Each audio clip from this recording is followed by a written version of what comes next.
A colorful quilt in Iolani Palace is a history lesson stitched in silk. The Queen's quilt is also an embroidered tribute to some of Queen Liliuokalani's closest friends. For over a century, one name on that quilt has remained a mystery.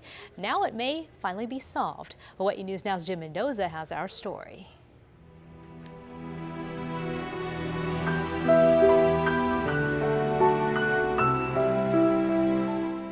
Behind the covered windows of an upstairs room in Iolani Palace, a royal reminder is preserved under plexiglass. The Queen's quilt was sewn by Queen Liliuokalani and her companions. It just has incredible embroidery and some absolutely gorgeous silks. Stitched into the fabric are symbols of the Hawaiian kingdom, references to its overthrow, and names of the Queen's acquaintances, including the name Mary. That's where Lita Domingo comes in. It's our, thought that that's Mary. It's Grandma. Lita is convinced Mary is her grandmother, Mary Kilioi Maguire. Growing up, she heard countless stories of Mary's trips to the palace to see the Queen. It's very humbling to know that she visited the Queen and she had that tie. Loretta Woodard co-authored a book on the Queen's quilt. She says it's very possible the Mary is Mary Maguire, but she'd like more proof.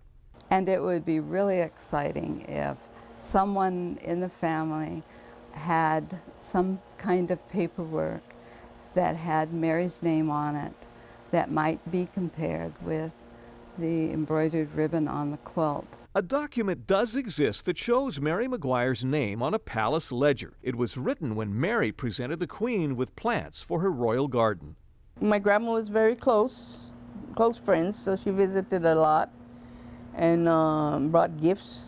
Lita's conviction is bolstered even more by the fact that Mary's name is in the same panel of the quilt as the name of another of Lita's relatives, Eugenia Kilioi. Eugenia Kilioi Maguire. And then Mary is right here. Yeah. Mary Maguire died before her granddaughter was born. Lita visits her grave nearly every holiday. She has one photograph of Mary. When my son found that in the archives, oh my gosh, I was so happy. Lita is a quilter herself, so she admires the handiwork of the Queen's quilt, and since she has learned the Mary sewn into the fabric may be her grandmother, she admires it even more. Jim Mendoza, Hawaii News Now. What a great story. That's right, amazing. Could be connected to this piece of history. Now, it'd be a lot easier if the name was something like Guy, not quite as common as Mary, you know?